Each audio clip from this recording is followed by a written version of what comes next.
All right, it is 7 o'clock, and we're excited to see you after such a lovely summer. The first thing I need to announce is I have something to announce out of closed session. In closed session, the board voted to approve a settlement in agreement in OAH case number 2024060544 by a vote of 7, 4, and 0 against, with 0 abstaining. The agreement resolves all claims related to the provision of special education services for a student from during the 2022-23 school year, the 2023 extended school year, the 2023-24 school year, and the 2024 extended school year, and also resolves all educational claims prospectively for the 2024-25 school year, the 2025 extended school year, and the 2025-2026 school year, for a total of $220,000 towards the cost of educational programming for the student and $12,000 in attorney's fees.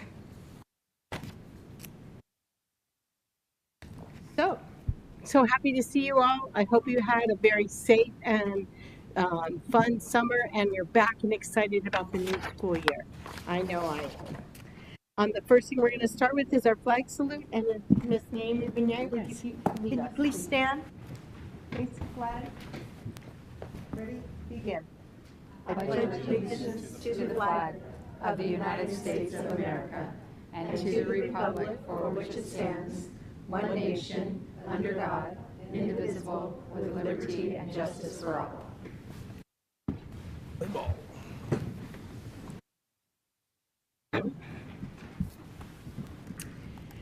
We always like to start our meeting out with communications from the Board of Trustees to see if there's any items of interest from the board. Would anyone like to volunteer to share? Sure. Trustee Mayor. So, over our 4 weeks off, I'm in the process of reading Building Thinking Classrooms in Mathematics, grades K through 12. I got this book from Ms. Dixon. It's encouraging thinking, problem solving in the mathematics arena, and it's not just rote memorization. It's requiring kids to actually think about a problem, and it's providing structure for teachers to explore that in the classroom. And there is a session, I believe, in your Summer Institute. So it's very good. Anyone else like to join in with comments from the board? Mr. Stewart. I just want to sort of express my thanks. I'm excited to be back to the business of the district with my colleagues. I love this time of year because I always have a sense of hope and possibility ahead of us for the school year. So it's just great to be back in with this board, with this cabinet, to do the business of the district. And my hope is that it's an upcoming year of a lot of learning and growth for everybody on our campuses and in our community. Thank you. I think we all agree with that. It's Ms. Santos. It's nice to have the opportunity to mingle with former hairdressers and business people. But the thing is it's nice to learn that they're using our salon, our hair salon here, and with the students practicing and doing what they need to do best. It's awesome. And in tonight, in one of the agenda items, it's nice to see that the kids are actually doing prep work and how to do culinary stuff. And they have recipes in there. I think that's outstanding that our school has been able to advance. Great. Anyone else? I think we're all excited to be back, and we had 4 weeks of rest, and we're all energized and looking forward to the school year. Well, I'll end it with I was happy to be able to reach out to almost all of you during our break, whether it was a lunch or an extended phone call or a visit, just to get to know each other better and work on that governance team, which is so important, to be working with the cabinet and to be having shared goals of wanting good schools for our community. So thank you. And I hope you enjoyed your July. I know I always sleep better in July. No work and no school board. So, all right, we'll move on to superintendent's report. All right, thank you, President Martin. So while we were recessing as a governance team, our schools were still busy at work. Schooling has really become a year-round operation now. Oh, they're on. Yep, they're on. So I just want to give a few updates on some of the programs that we offered throughout the summer. We had our food services department working hard to make sure all of our students had meals. They served over 52,000 meals this summer that included breakfast, lunch, and supper to our students. We had our Summer Blast program, which is our version of summer school that we've expanded with our ELOP funds, and we served over 866 students during the regular session. And then we had a bonus blast, or an extended version of the summer school, where we served 648 students. So an outstanding number of our students had an opportunity to continue to learn and engage in enrichment activities. A full detailed report will be provided at our next board meeting from Ms. Dixon and her team. A couple highlights from that, though, I think that are important to pull out is we survey our families every year. And one of the questions we ask them is, what is your overall satisfaction with Summer Blast? 4.8 out of 5. That's an outstanding ranking from our families. How satisfied were you with the communication regarding Summer Blast? 4.7 out of 5. So not only are they feeling like they're getting great services from our Summer Blast programs, they also feel like the communication is outstanding during that time and setup for those programs. Summer Swim was also taking place over the summer. Brandy Pasquini oversees that program and provides an outstanding service to our community to make sure all of our students know how to swim. That program raised $80,000 this summer. All of it was done electronically, which is the first time ever, and registration for the program took place electronically too, which was a tremendous benefit and removed many hurdles for our families. Over 1,000 students benefited from the Summer Swim program. Just terrific. Again, another opportunity for our kids over the course of the summer when we're all supposed to be on breaks. And so we also just had our PAC retreat. Our PAC retreat is our principals and cabinet team, which also includes directors.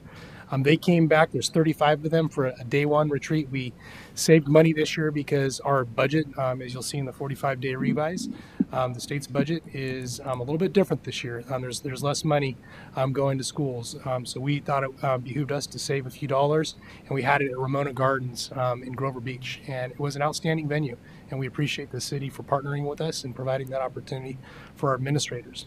Day two, we brought in our classified administration to join the certificated administration, and that increased the numbers to 75. And so it was a great 2 days of kicking off the school years with our leaders and getting them prepped up and ready to go for this new school year to welcome back students. We had our administrative assistants, all the secretaries in the school district, and I want to thank Ms. Lujano over here for organizing that. On Monday, they were in this room learning about new processes, refreshing their memory on old processes, and getting ready to kick off the year. You all know that our secretaries and our administrative assistants are the first face that welcome anybody and everybody onto our campuses, and so they really have a huge impact on the culture and climate of our schools and our community, and we appreciate them. And then just a quick 2 reminders for you. We have our Welcome Back rally on August 13th. Keep an eye out for more details from me in an email on when to show up and where to show up. And you will be serving lunch again to all of our wonderful staff as they return fully back to work next week. And then First Day of School, August 15th. Here we go. So thank you. That's it for me. Sounds like a great summer filled with good learning, and hopefully kids who step forward instead of step back at summer. All right, before we get into the meat of our meeting, I wanted to have a couple of announcements before we get started.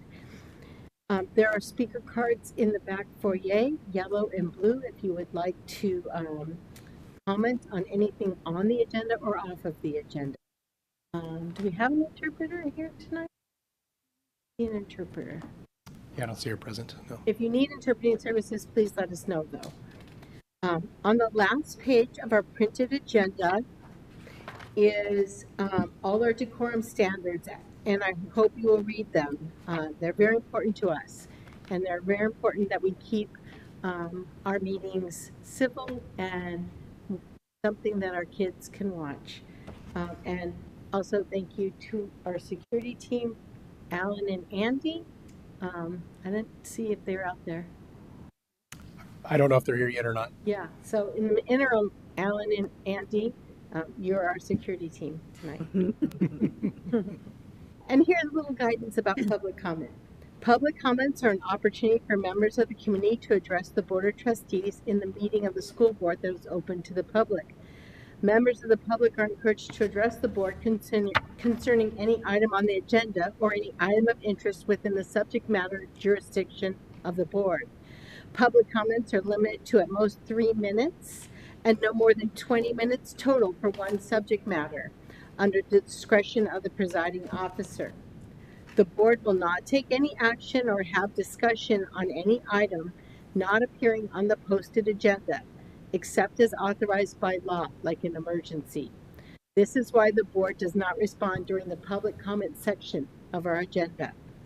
It is important to recognize that opinions and comments shared here are those of the individual speakers, may not represent the views of our district, the board, or our staff. LUCMR is committed to fostering an inclusive, welcoming, and safe environment at our meetings and schools. We respect everyone's right to express their ideas and opinions.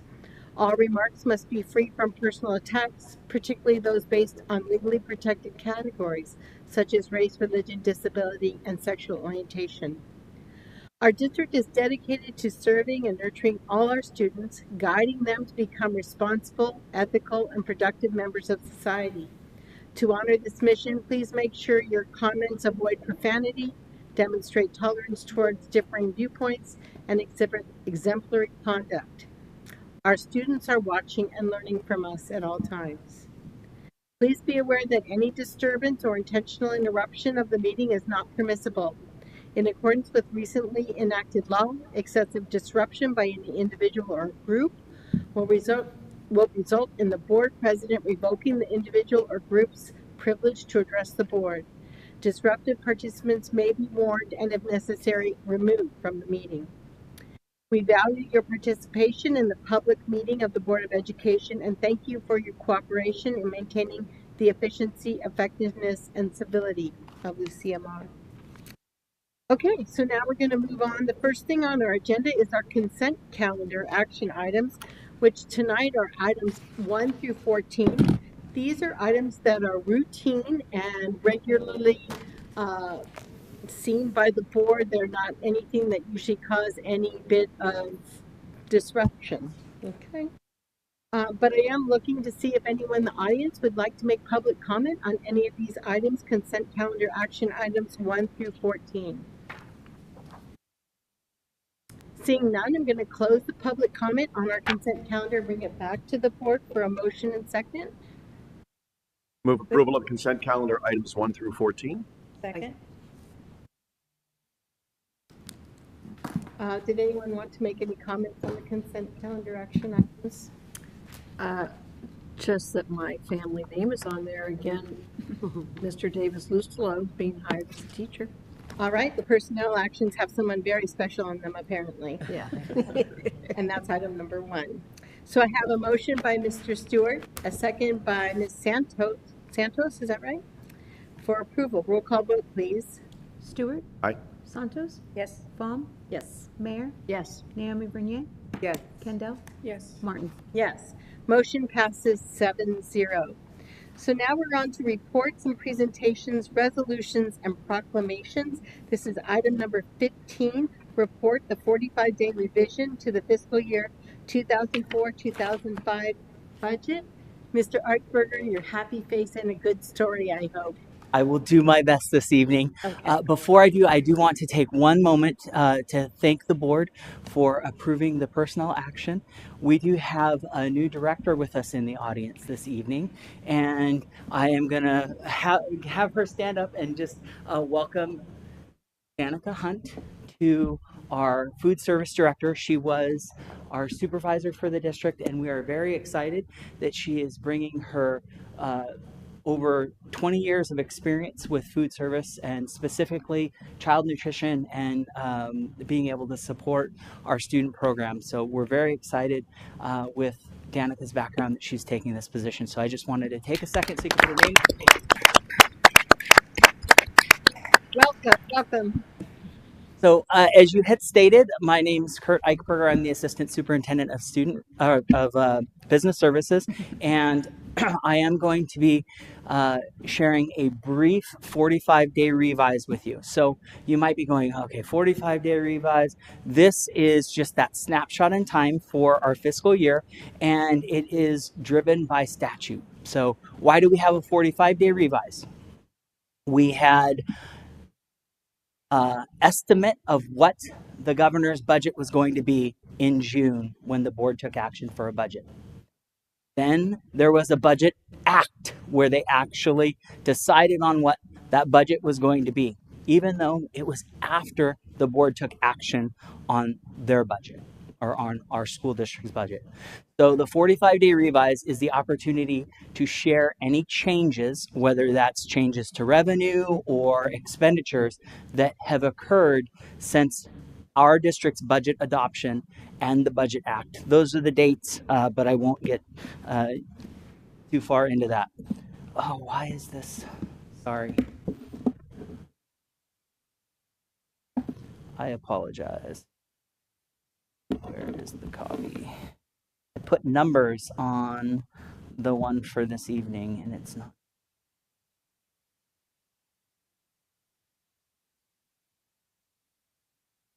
I apologize. I had numbers, so I'm going to really quick log in.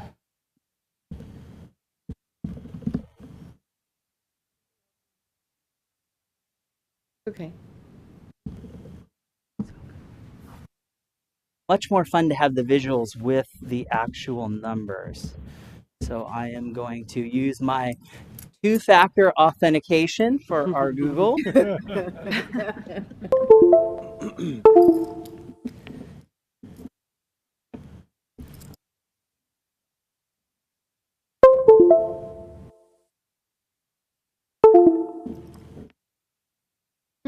Welcome to the new school year. The good news is with Google, it does allow me to very quickly pivot back into our slideshow. So I apologize for that delay, but as I shared, this particular slideshow does have some great visuals, especially related to the monetary figures. So the whole point of the 45-day revise is showing those differences in terms of revenue and expenditures. So there are some key elements that we look at as it relates to budgetary changes, and I've captured it predominantly on this one slide. So when we think about the majority of our funding changes, or the fact that we did receive approximately $230,000 more as it relates to lottery. And I say received, meaning we anticipate that amount of money. The thing that I should draw that big asterisk is it is going to be based on student enrollment, and those LCFF changes are typically tied also to COLA, which is, you know, a bigger picture tied with our ADA as well. So the breakdown per student ends up netting the district approximately $133,000 in unrestricted lottery, and then an additional almost $95,000 in restricted lottery. So that's extra money for everything from supplies at the school sites to supporting district programs. ELOP did see a very minor increase of just under $20,000.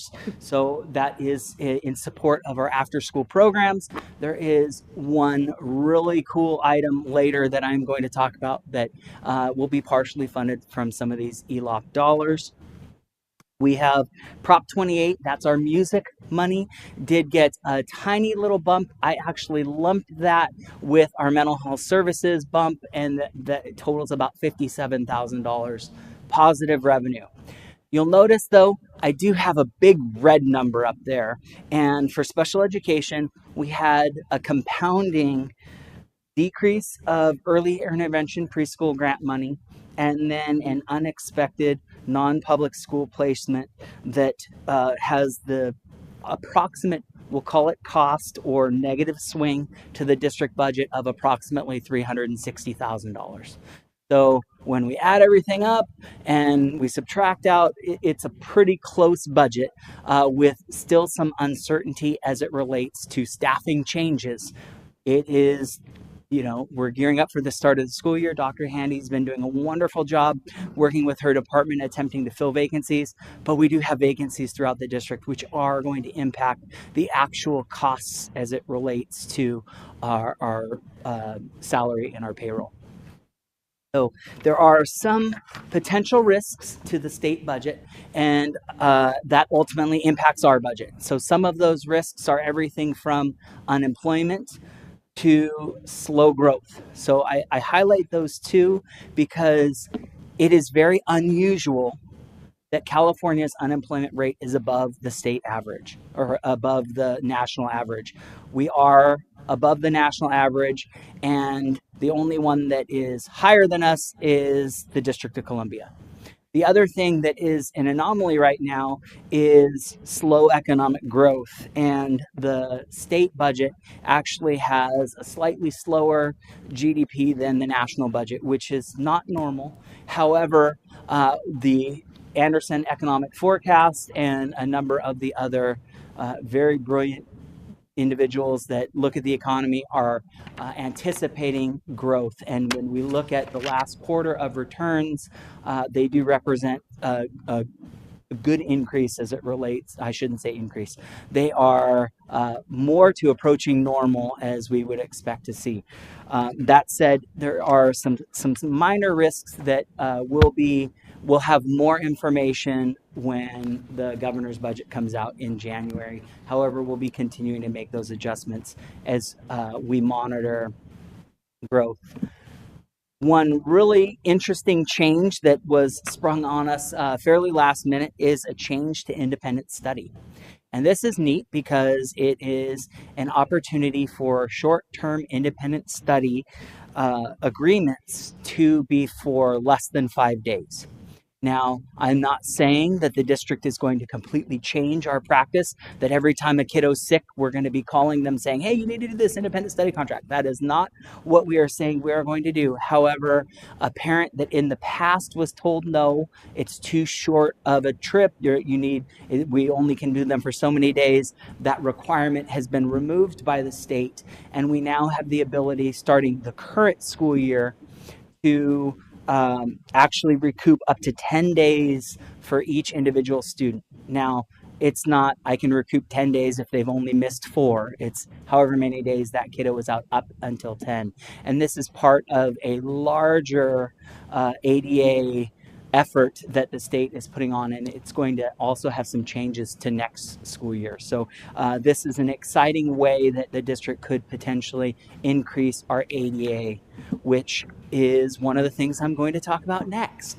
This is a portion of the dashboard, and the state at governor's budget, when the board took action to approve our budget, was still estimating that there was going to be a 1.07 COLA for the 24-25 school year.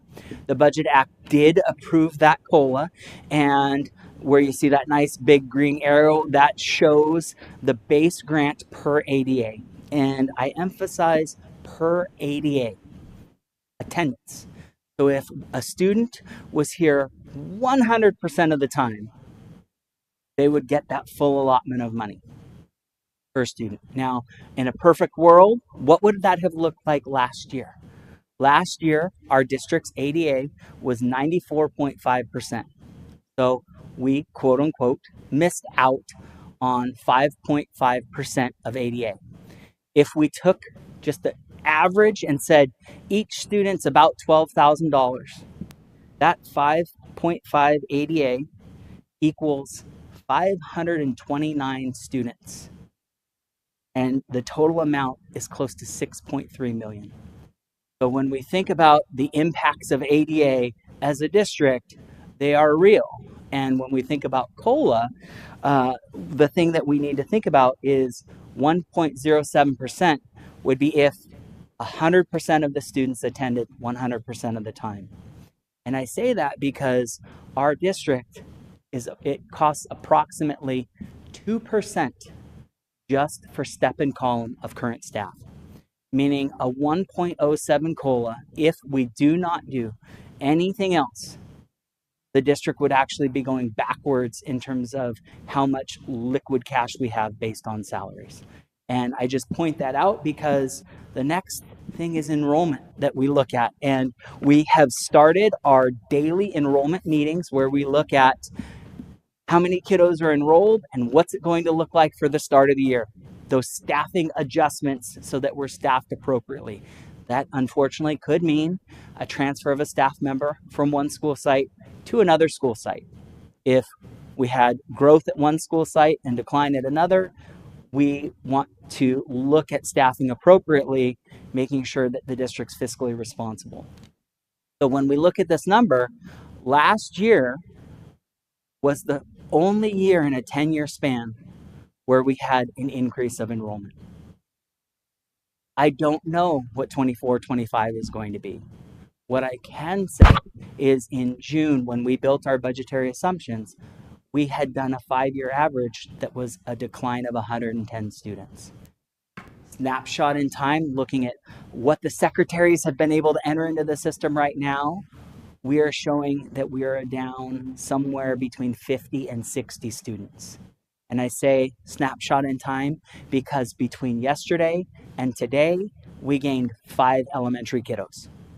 So we still don't know what that CBEDS number is going to look like in October, nor do we know how many warm little kiddos are we going to have in our chairs on the first day of school. So we will continue to monitor and make sure that we staff appropriately. And just that friendly reminder, if we lost 100 kids using that same $12,000, that's $1.2 million, or approximately 1% of our unrestricted general fund budget. So this is something that we do take very seriously and monitor to make sure that our staffing assumptions are appropriate. So lastly, those next steps. What are we going to do next? One, continue to check on that enrollment. I will be continuing to work with Dr. Handy on our staffing and making sure that our allocations are appropriate. Once the school year starts, that's when we get to monitor attendance and our unduplicated pupil percentage. Remember that UPP is what is our calculating factor for our supplemental and concentration funds as it relates to LCAP and a bunch of the other title funds. So it's really important that we watch that number and that families do data confirmation in Aries, because that is an important component of our process. Your next update to the board will be the unaudited actuals that will occur in September. It's actually a little earlier this year because the auditors are having an earlier trip to visit us because of some other circumstances in the county, meaning there's a CBO for one of the other districts that is retiring, and she basically told the auditors, this is when you need to come visit by. And if you know Jackie Martin, the auditors listened to her. So we have an earlier year, which just leads me to the brag for Director Siebert and our business services team. It's expedited the time frame of the work that needs to be done. And the business department has done a phenomenal job, not only preparing the 45-day revise, but starting that work on the rollover of school year, closing out of budgets. And when we talk about having a nice restful month of summer, I will say that that was not the case in the business office. They were hunting down individuals who had left not closing out certain items and making sure that budgets were wrapped up in tiny bows so that we would be ready for the start of the school year. So I do want to thank Director Siebert and the business department. And lastly, the next official multi-year projection, that's that MYP, will be coming in December as we update with our first interim to the budget. All right, thank you. Soon to be Dr. Eichberger. Any questions from our board on the 45-day revise? Anyone? Trustee Mamie Renee? Thank you. In regards to absenteeism, what are we doing to tackle that on? Excellent question. In fact, last year, I have to gloat a little bit as it relates to our sites and our administrators. We saw a tremendous increase of ADA last year. 94.5% that I had quoted earlier is above the state average. and it was a larger increase than we had anticipated. Prior to last year, I want to say our assumption was 93% ADA. So there was a concerted effort by our sites. Our principals had multiple things in their newsletters to parents reminding them of the importance of learning and the learning loss that occurs if their kiddos aren't here. And there was also support from Amy Jacobs and communication from the superintendent's office, and making sure that there was parent square reminders also about, yes, if you're sick, here's the steps you need to take, but then also here's the reasons why your kiddo really needs to be in school. And that will be continued again this year. Great. If I may ask another question in regards to getting to school, was there issues in regards to rides or? From last year, there were some augmentations as it relates to our families in transition, meaning we have been adding services in terms of different vehicles for our other support programs. However, there is still the challenge as it relates to transportation for the district. I did meet with our coordinator of transportation this morning, and based on how many bus routes still need to be covered and how many kiddos we still need to serve, we are short 5 bus drivers, meaning if I could hire 5 bus drivers today, I would hire them today. Unfortunately, we have 3 bus drivers that have started the process with us, and there are delays in terms of fingerprints from DOJ. So our coordinator is going to be following up and seeing if those individuals need to reprint, and 2 of those individuals printed back in May. So this idea that we are taking steps, unfortunately, there are some things that are outside of our control, especially when we think about there is a training requirement, so many hours behind the wheel without students. Even when those individuals are approved, there's still a delay before we can actually have them driving routes. Thank you. Great presentation. Thank you. Any other questions from the board? Ms. Santos? With the new offerings of the different programs we're having now in our school district, it's a catch for, like with the culinary, with the hairdressing, with the welding and all that other stuff. There I think there are definitely more reasons that kids have the ability to choose to why they want to come to school. And our district. I think I will highlight our cosmetology as an example. The fact that we not only have the ability to have it for students at Lopez High School and Aurora Grande High School, we also added that as an offering for adult ed. So we are finding ways to make our district more marketable, and that's a huge compliment to Ms. Dixon and also our staff and curriculum, and Mrs. Anderson does a great job of finding ways to find new programs that kids are interested in. Like with our new music programs and stuff that are coming.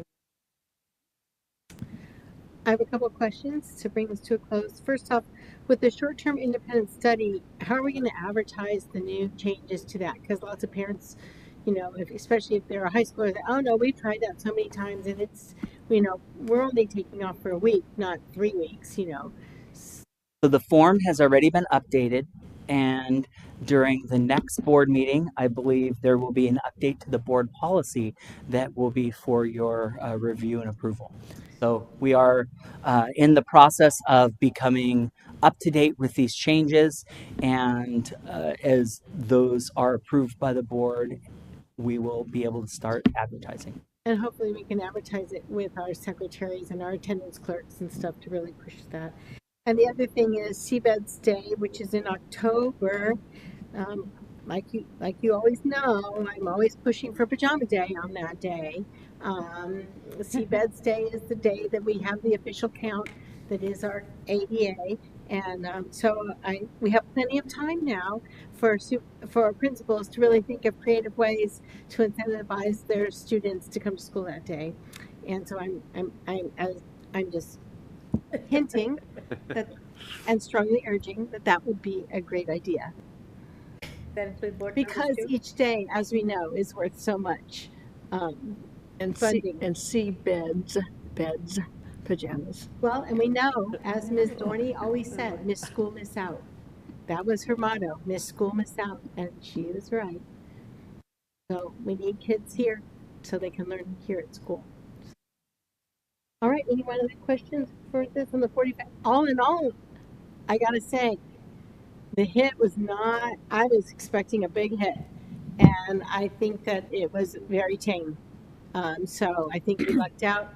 It makes me a little nervous for what the fall might bring, but for right now, it seemed pretty tame. So the analogy that I would use, and I'm stealing this from school services, at least partially, the 23-24 school year was a bridge using COVID money. The 24-25 school year is a bridge as well. However, it's a toll bridge. And this is my editorial. That toll bridge took the majority of the state rainy day fund, which is why it was there. And it led to minimal impacts to education for current year. However, the budget is really based on a recovery with the economy. Okay, thank you. This is a report only, but we do take public comment on our reports. If you have would like to share any public comment on our 40-day revision to the fiscal year 2024-25 budget, please come forward and share your concerns. Seeing none, I'm going to close it to public comment, and it is a report only. So we're good. Anyone from the board have any comments? Great. All right, we're going to move on to item number 16, report update on career technical education, CTE, and dual enrollment courses. Ms. Dixon and Ms. Anderson, or are we doing both of you, one of you? It's going to be Ms. Dixon, President Martin, but Ms. Anderson is moving closer in case you have any questions. She is my support person. It is my pleasure this evening to share with you some updates to some of our existing courses that now are going to be parts of our various pathways. The California Department of Education is constantly reviewing various industry sectors, and in this case, we're talking about our arts, music, and entertainment sector. So, Trustee Santos, some of your comments and questions were right in line with this item and actually the next one. The process that they underwent allowed additional courses to qualify to count for pathway participation and potentially completion. And so we took the opportunity to review some of our existing courses. You'll see them in the chart on your item, and now rename them and include them now as pathway courses. So the first one in our Design, Visual, and Media Arts pathway at Nipomo High School is our Studio Art course. Now it is dual enrolled, which is exciting, offering additional options for our students, and renamed as Intermediate Studio Art. Our Production Managerial Arts pathway at Central Coast New Tech. We used to have a class called Film and Television. It is now dual enrolled, and now it's Intermediate Film and Television Production. We are excited to rename our choir class, which is getting going again in hopefully a big way with an exciting new teacher at Arroyo Grande High School as Intermediate Music and Recording Arts, also known as Concert Choir. And then our arts courses at two of our middle schools are now going to function as the introductory course for students in the arts, media, and entertainment pathway and design, visual, and media arts if they choose to continue it in high school. So it counts for that as well. So none of these are new courses to the district. We just wanted to share an update for you that we have been able to revise them, and now these existing courses are pointing to more potential opportunities for our students should they continue in these pathways through their high school career. With that, I'm happy to take any questions or comments you might have. Any questions from board members? Trustee? So the Judkins and Paulding art class, those are electives, correct? Correct. Okay. Any other questions from board members? This report only, but I accept public comment on this item. It's item 16, update on career and technical education and dual enrollment courses. Seeing none, I'm going to close it to public comment, bring it back to the board for final comment. Mr. Stewart? I'm just excited that we remain innovative in our approach to sort of investing and expanding the pathways to create these opportunities for our students. I mean, I think that's great that we're never resting on our laurels. We're always forward thinking, and especially pushing down to middle school and then giving them opportunities to sort of then have that career that can span sort of through 9 through 12. So really, really exciting. And so thank you for that. Any other comments from board members? I just came up with another Ms. wild, Santos. another wild idea that, since we have the Christmas parade in Grover and then we have the parade in AG, that we could have some kind of students performing or doing whatever on a float or whatever. This is what we do. And oftentimes the band and other things do perform in those but parades. just add to it to let the audience know this. And this is something that the students really, really look forward to. I mean, this is It's courses like these that get kids to school. Right. It's not Absolutely. Algebra 1. No, it's courses like this. Yes. Although some people love math too. Yeah, I I was gonna I know. say, I yeah. had one of those. I had one, but not two. All right. It looks great. I know I can speak for the whole board that we're thrilled with Prop 28 and what it's done for funding the arts in schools. And we all know that kids who are good at the arts are good at math and good at other things. So that makes it good all the way around for their entire career with us. Okay, we're going to move on to item number 17, report proposition 28, which I just spoke of, arts and music K-12 education funding. And this is for you, Ms. Dixon. Thank you, President Martin. That is a wonderful segue to our next item. Since we have now completed our first full year of implementation for Proposition 28, we have some newly required reporting to the state, which is a partnership between the business office and the curriculum department. As always, we do great work together. Thank you, Mrs. Siebert. And so we wanted to take a quick moment to update the board on the various activities that we were able to accomplish with Proposition 28. I do want to offer a huge thank you to Ms. Anderson, who has taken on oversight for this project. It's in line with some of our elective related CTE work, but it's also on top of that, and she's done a wonderful job. And so at our elementary level, as I believe the board will recall, we are very excited to offer weekly music classes TK through 6. These complemented our existing 4th and 5th grade music program and then our optional band program. It was a wonderful year of learning and music making for our elementary students. We've taken feedback from our teachers, from our students, from our principals, and revised that to be even more enriching and wonderful for this coming year. So we're very excited about that. So that was great. I'm also proud to say that we bravely strode in and started Proposition 28 ahead of some of our neighboring districts, and we were glad to do that because we were able to find some really wonderful fully certificated teachers to fill our positions, and added to that this year with a few employment changes and moves for various people, which has been really, really great. I'm proud of the work that we've done, and it's a compliment to our team. At the middle school level, as we just discussed, all of our middle school principals and our educational partners were very interested in adding fine arts classes, which we were able to do at all 3 middle schools, which was great. Those are elective courses and were highly sought after by many students. And at the high school level, we've long maintained a robust set of visual and performing arts classes, but we were able to add additional sections of our courses so we could get more kids into classes, and also lower class sizes in some cases, which was wonderful for our teachers and for our students. We are looking forward to another great year of implementation this next year. We are also adding an elementary art teacher who will focus on push-in art lessons in 1st grade to start, which will be great too. And we continue to review sort of options and take feedback to see if we're really hitting the mark with what our families and our students want. And it should be another great year of learning out there. So with that, I'm happy to take any questions or comments you may have. Okay, this is a report only, but the board, if you have any questions for Ms. Dixon regarding the Prop 28 funding plan and what we've done in the past, just report. It's such a pleasant thing to hear about. Anyone have any questions? Ms. Pham.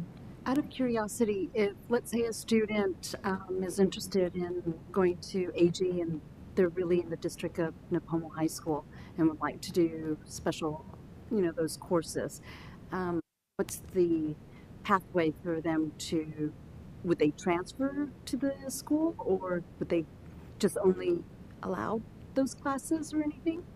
The answer to that is yes, in both cases. So many families, if they're looking for a specialized program that's only offered at one school, will do a complete transfer to the school of their interest. And we have a transfer protocol that's clearly outlined on our district website. And our office supports families who have questions about that. And we have various sort of waypoints throughout the spring to allow for that to occur. Occasionally, especially at our high school level, if a student, for example, is enrolled in Napomo High School and is seeking a course that is only offered at AG, they will take the first part of their day at Napomo High School and then come to Arroyo Grande for the last 2 periods of the day. That's not just between those 2 schools, it's really between any of our high schools, and including Pacific View Academy. So that is also an option, less commonly sought out by our families, but it is available. And for students who are interested, they can talk to their guidance counselor to get some help. How impacted are some of these classes? It depends on the class. Some of them are very impacted. Some of them have lots of space. So we are putting the finishing touches on the master schedule right now, and making sure that all the student schedules are ready for school to start next week.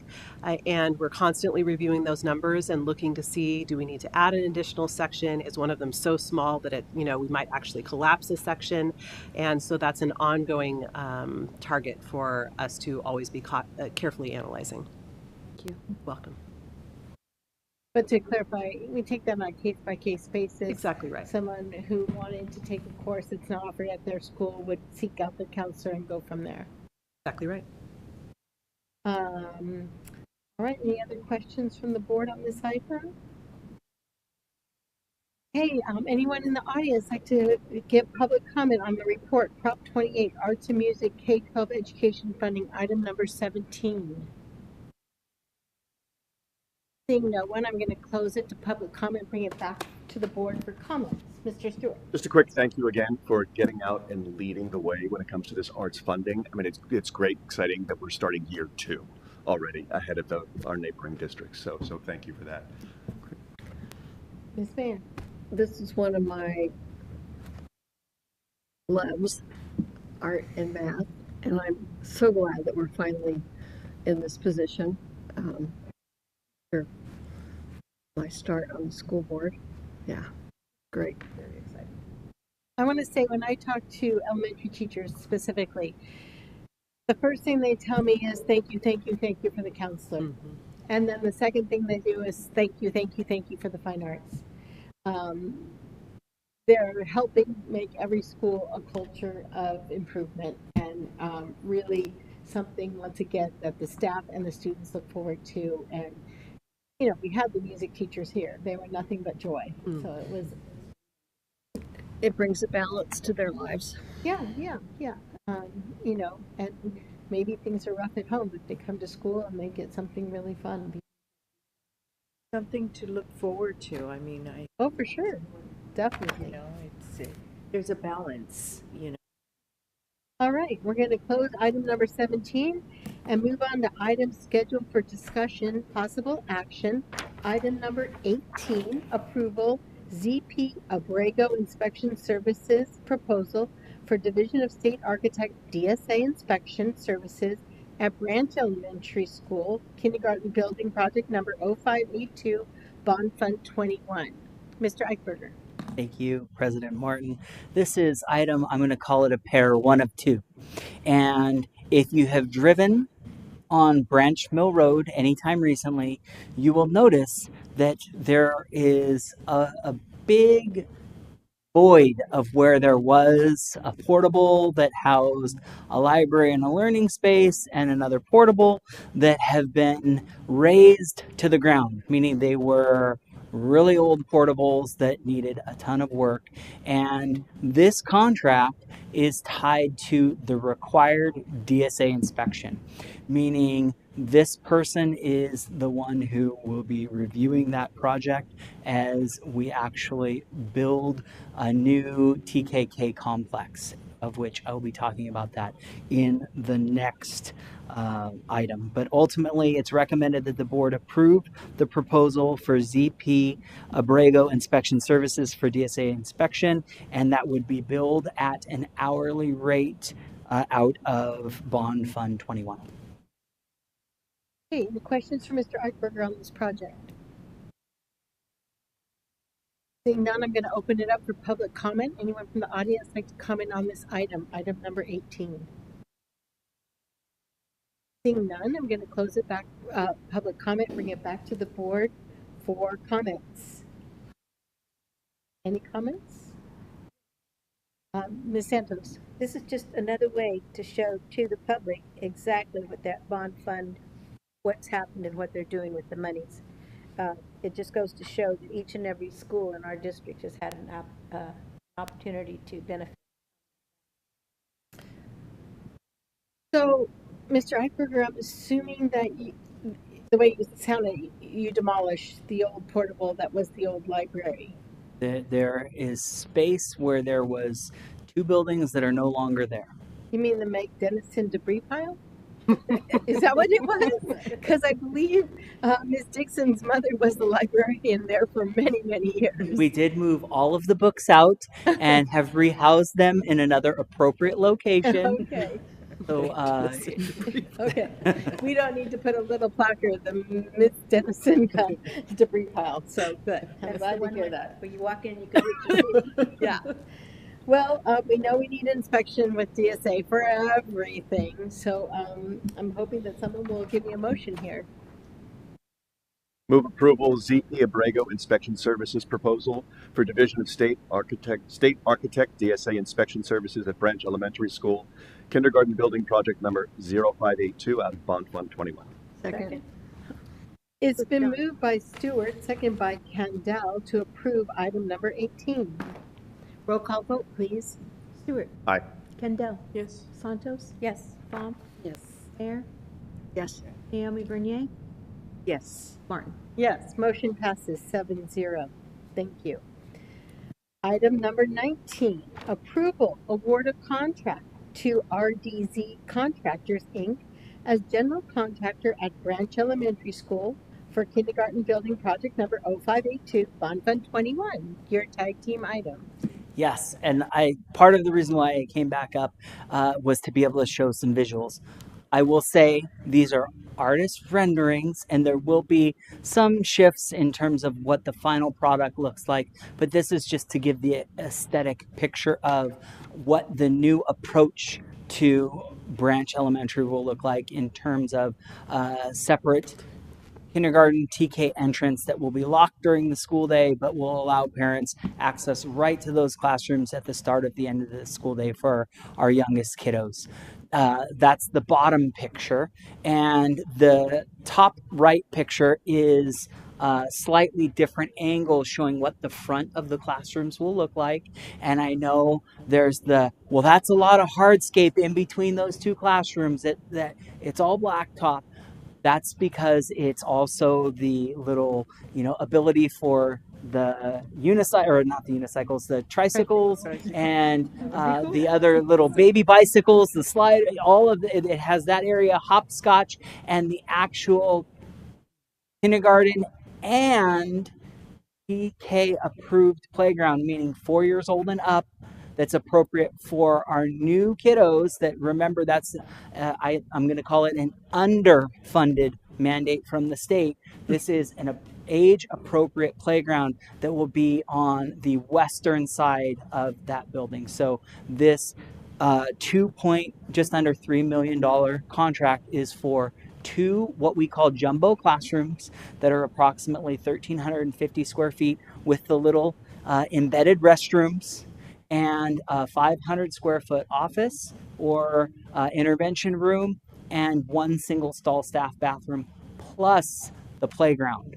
So I will give Executive Director Stenson and the bond management team credit for continuing to work with our contractors to get the best value. We are not one of those districts that pays an outside firm 1 or 2% of the bond to do this bidding for us. So it speaks volumes to the talent of Executive Director Stenson and the team, the bond team at FMO. And I highlight this because this is one of the remaining Measure I projects that does support our youngest students.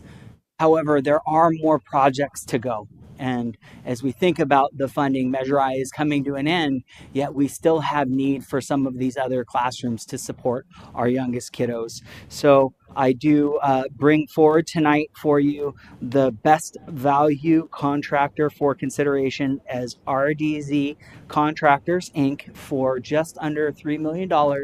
And the layout, in case you want to see what the classroom itself looks like, it has 2 jumbo rooms with embedded restrooms, as well as the outside. If you look at the bigger picture, you'll see the play structure. I know that it's kind of hard to see. This is where the play structure will be, just outside of the classroom. So when we think of the last classrooms that were just recently finished at Branch, this is going to be directly north of those, is going to be the new kinder complex with the TKK appropriate playground.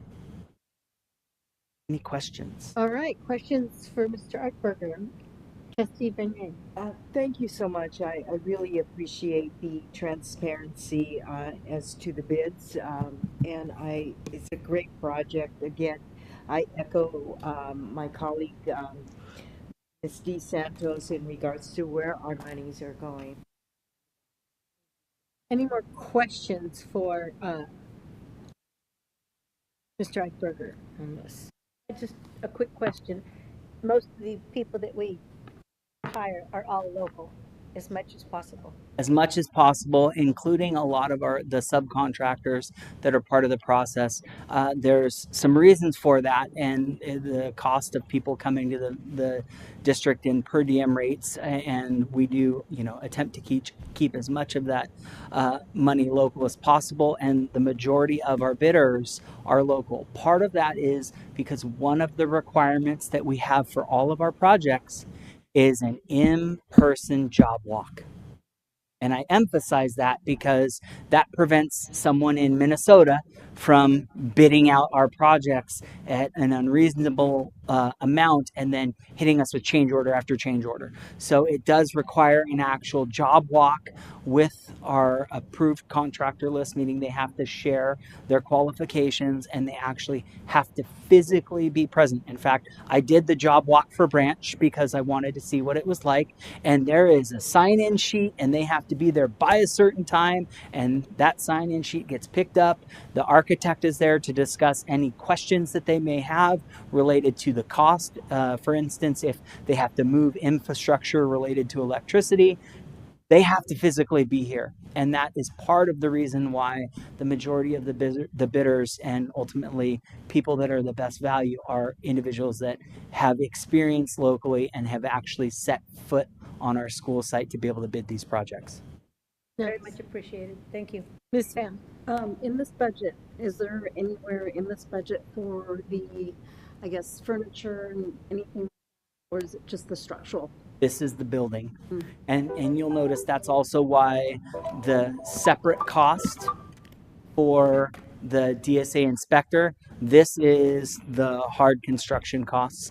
And one of the things that, knowing time frame and such, why the demolition of the old building was pulled off the project or not being part of the scope of this bid is that this is the over excavation to the finished product on the roof, just the building itself. Any other questions from the board? And so I feel it's very important to take care of our own backyard when it comes to our bids and what have you. What do you hear from outsiders? I have not had any experience speaking with any outsiders. I have had experience in another district, and the desire in that district as well to keep as much of the bond money local, because we realize that revenue is being generated by our local taxpayers, and the idea of it going to individuals that live and work in the county, is part of that job walk requirement. Is really I have not heard anything though of people from outside of the area. I haven't had any of those individual conversations. Thank you. Thank you. All right, I'm going to open this up to public comment. If anyone in the audience would like to speak on item number 19, approval award of contract to RDC Contractors Inc. as general contractor at Branch Elementary School for kindergarten building project number 0582, Bond Fund 21. Please come forward. Seeing no movement in the audience, I'm going to close it to public comment, bring it back to the board for comment. Anyone else on the board have comment? Just that Mr. Dahl would be very proud. Mr. Dahl would be very proud, a former trustee who'd like to see lots of bidding. I will say that RDZ has worked for our district on multiple occasions, and they're local in Napomo. So that chances that their employees live locally is very high, so that's very nice. We've got some new, there was 5 bids was more than we've had recently, so that was very nice. Good. Okay, any other comments? None. I'd like to move approval of an award, a contract of RDZ Contractor Inc. as general contractor at Branch Elementary School for the kindergarten building project number 0582. Second? Been moved by Santos, second by Mayor. Roll call vote, please. Santos? Yes. Mayor? Yes. Naomi Bernier? Yes. Stewart? Aye. Kendall? Yes. Martin? Baum? My Yes. apologies. Martin? Yes. Motion passes 7-0. Okay, we're moving on to item number 20. Approval, renewal of memorandum of understanding for Bright Futures after-school learning programs at Lucia-Mar Unified School District for fiscal year 2024-25. Mr. Eichberger. I know I'm messing with everyone moving spots. I don't have a visual for this one, so this item is a renewal to re-up our contracts with the Boys and Girls Club of South San Luis Obispo, Napomo Recreation, and the San Luis Obispo YMCA to provide after-school services for 14 of our school sites. So that's all of our elementary plus all 3 of our middle schools, and it is funded from not the general fund, right? This is our after school money, whether that's ACES or our ELOP, but ultimately it is money tied directly to after school educational and enrichment programs. Any questions for Mr. Eichberger about the Bright Futures contract? Well, I'd like to make a statement. My children were recipients of the Bright Futures program. And when it first began, great program, honestly, great program. Okay, I'm going to open it up for public comment. If anyone in the audience would like to provide public comment on item number 20, the MOU with Bright Futures for our next school year, 2024-25. Seeing no movement in the audience, I'm going to close it to public comment, bring it back to the board for comments. Quick one from Mr. Stewart. Just want to extend my thanks to Ms. Bruce for the negotiations of this program. It's a great program, and I love that she just finds a way to balance our needs as well as the needs of the students. Any other comments? I think it's great. I think it's good that we have 3 different youth serving organizations being our partners. Being that I grew up at the Y, I love the YMCA. I met my husband at the YMCA. My sister met her husband at the YMCA, so I have these great feelings about the YMCA. Do we do that song now? No, it's a different song. But the Napomo Rec, we've had such a good relationship with them, and then the Boys and Girls Club have really, really grown and done terrific things in our community. So it's really good to see those partnerships, and please pass our thank yous on to Wendy Bruce for her efforts also. I'm ready for a motion. I move to approve the renewal of the memorandum of understanding for Bright Futures after-school learning programs at Lucia-Mar Unified School District for fiscal year 2024 and 2025. Second. It's been moved by Trustee Naomi Bernier, seconded by Trustee Stewart to approve item number 20. Roll call vote, please. Naomi Bernier? Yes. Stewart? Aye. Kendall? Yes. Santos? Yes. Baum? Yes. Mayor? Yes. Martin? Yes. Motion passes 7-0. Boy, that's a good thing. Can you imagine if we did it We got a lot of families counting on us for that one. Okay, item number 21, Mr. Eichberger, we're here with you again. Approval, ratification of Healthy Culinary Workshops Partnership Agreement from Lift Enrichment, Inc. for the Bright Futures Before and After School Learning Program for fiscal year 2024-25. And this item, you might be looking at that going, Lift Enrichment. That kind of sounds familiar. That is because we piloted this last year at 4 of our sites. And it was such a huge success that the contract I bring before you is to offer this at all 14 of our school sites. And to offer this program not once during the year like the pilot, but they'll have 3 opportunities at each school site.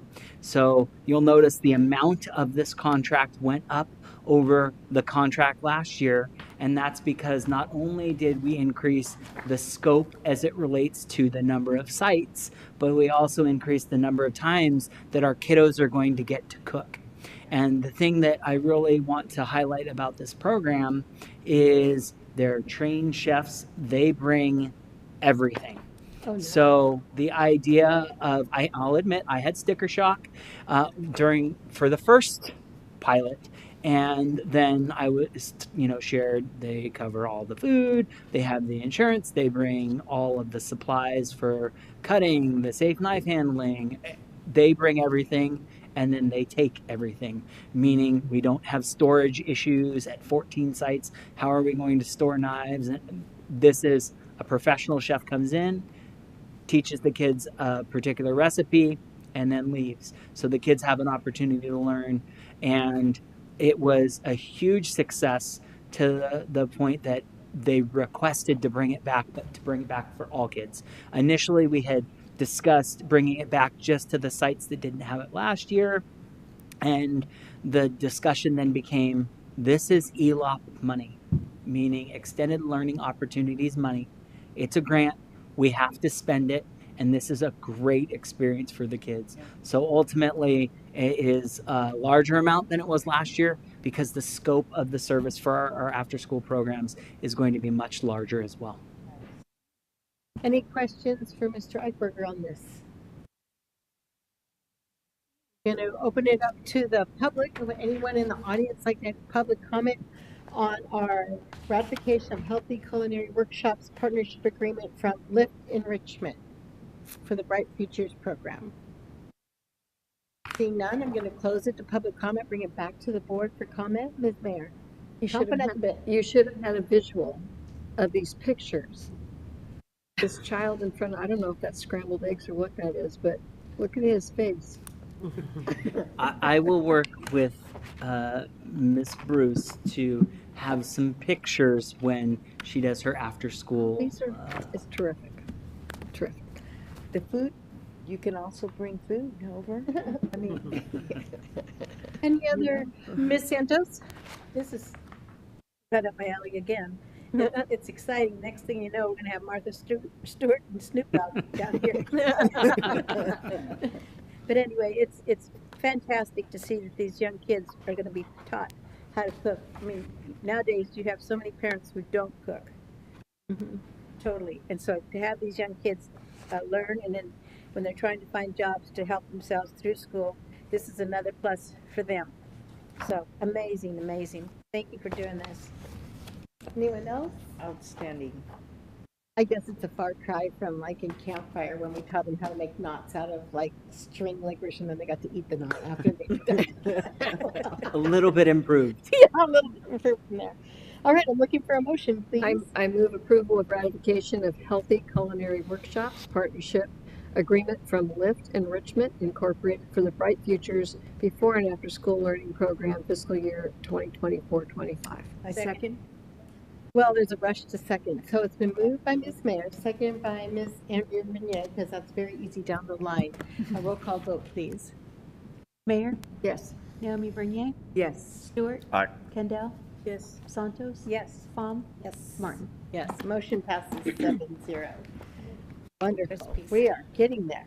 Okay, item number 22, approval revision of board policies, administrative regulations, and exhibits. Dr. Fawcett. Thank you, President Martin. On April 19th, 2024, the United States Department of Education released new regulations under Title IX. Title IX is a federal law that prohibits discrimination on the basis of sex in federally funded educational settings, which we are. In 2024, the regulations take effect in August this month. And they require certain updates to Title IX policies and administrative regulations for K-12 school districts as well as secondary educational institutions. Notable changes include the following. It broadened the scope for many of our Title IX definitions and terms. They've been expanded to cover additional complaints compared to the 2020 regulations. This includes expansion of complaints, eligible jurisdiction, sex discrimination protections, sex-based harassment protections, potential hostile environment complaints.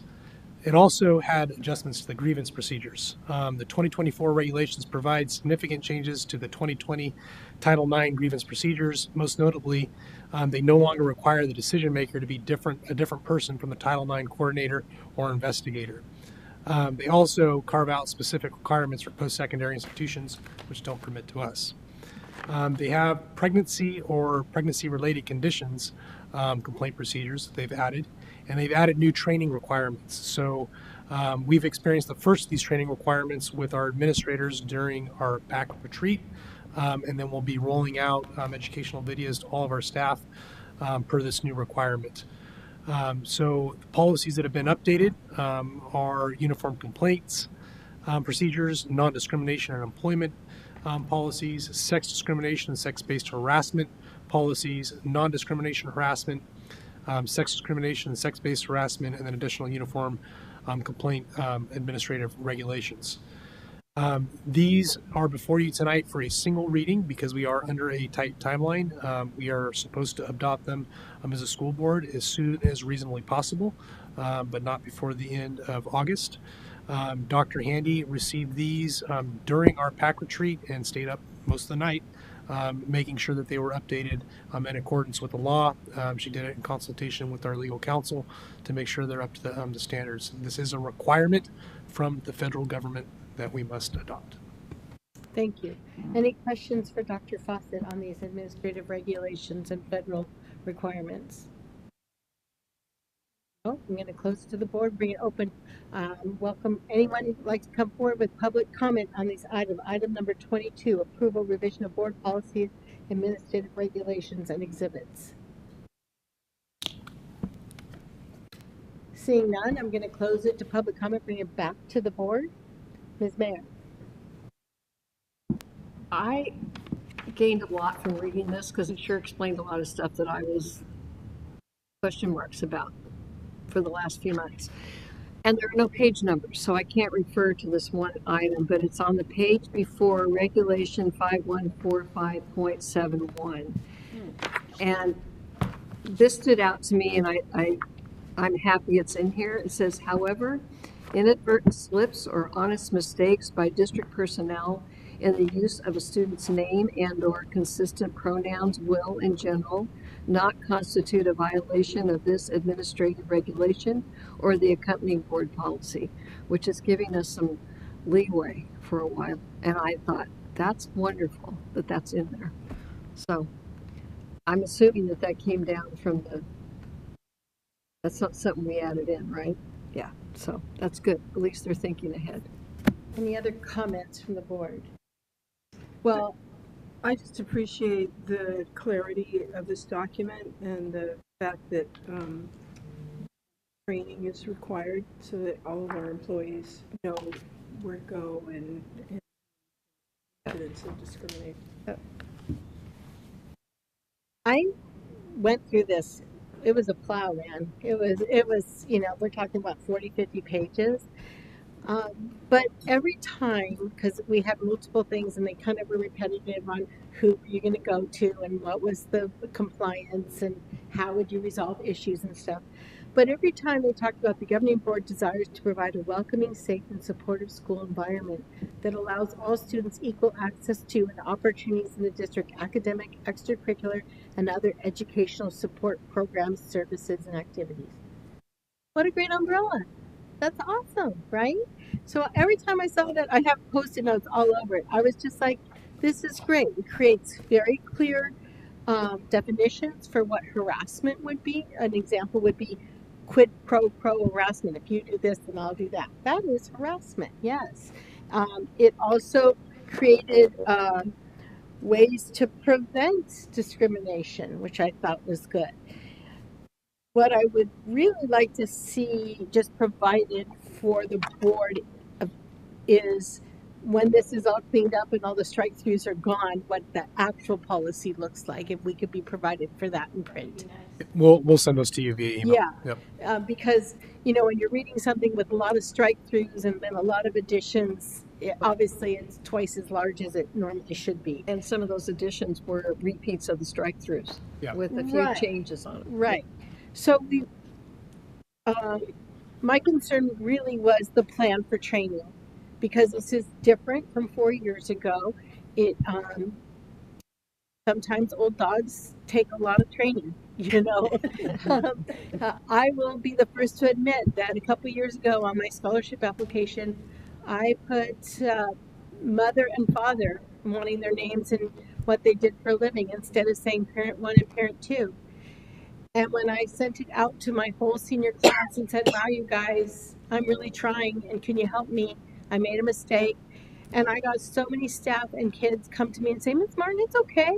As long as you said you made a mistake and you're willing to work with it, it's okay. Because I had kids coming to me that might have 2 female parents. And I said, and then kids would say, well, what's my parents? I go, your parents are the adults that care and take care of you and love you. I'm not going to put boundaries on that for you, And when that happened, everyone's like, cool, great.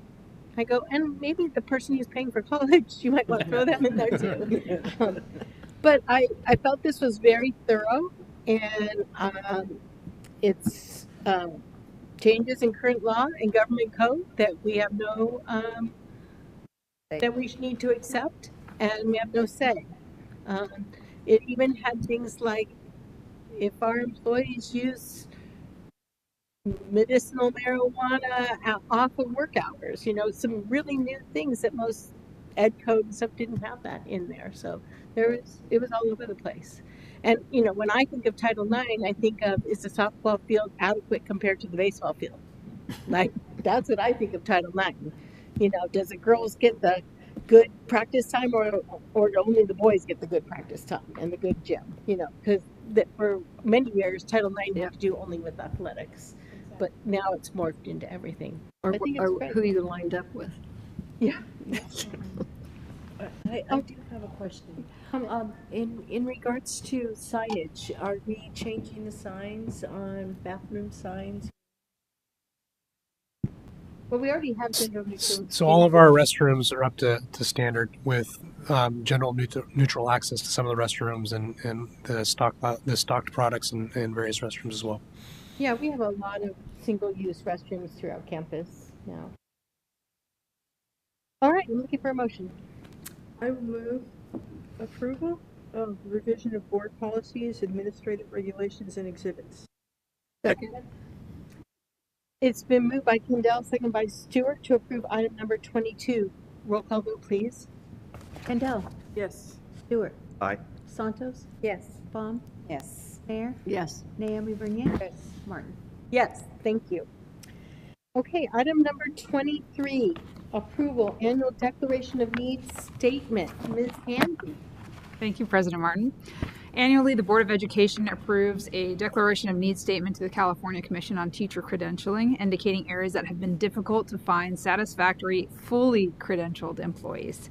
Shortages exist statewide in some subject areas such as special education and math, or in specialized credential areas such as early childhood education that create a need for this declaration. For example, we currently have 17 new employees who would be kind of caught under this umbrella. When hiring out of state credential holders, it may be necessary for the candidate to complete additional coursework to become fully credentialed according to the California state requirements, which also necessitates permits while the coursework is being completed. These permits are also relevant in the event that a school site has an unanticipated or immediate staffing need. Maybe they're, creating babies that will be future students. Should a regular credentialed teacher be unavailable to complete that academic year? So the declaration of need includes 10 CLAD English learner authorization permits, 5 bilingual authorizations, 5 resource specialists, and 2 teacher librarians. Pretty constant and standard for us in the past few years. And then a slight increase for limited assignment permits to include 15 multiple subject, 42 single subject, and 30 special education. And before I provide a recommendation, I'd like to take this opportunity, if you'll give me, this particular board item has a significant impact on the work that Mrs. Rodriguez does, who's the Director in Human Resources, and she is a quiet, humble servant leader in our district who is in her 20th year. She is an incredible service to our community and especially our Human Resources Department. I don't get to celebrate her publicly very often, so I wanted to make sure to say thank you to Ms. Rodriguez, because anytime anyone is even thinking about joining the profession, everyone in this district knows, call Ms. Rodriguez. And she does everything she can to support them, to get them into the classroom, to make sure that we have people who care about kids and care about education fulfilling that need. So with that, I would like to recommend that the board approve the declaration of need for the 24-25 school year, and I am at your service if you have any questions. Questions from any board members? I just have one question. Are any of these declarations of need a result of people not signing their contracts? That's to be determined. We have not signing their contract, but people who, we have a few employees who signed a contract and are trying to get out of that contract. Well, so yeah, it's likely that the late hires to try and fulfill those would probably fall in this area. Any other questions from the board? Seeing none, I'm going to open it up to public comment from the audience. Anyone in the audience like to speak on this item number 23? Seeing none, I'm going to close it to the audience and bring it back to the board for comment. I'll just say thank you for working so hard in the summer. My July is not your rest. I'm sorry about that.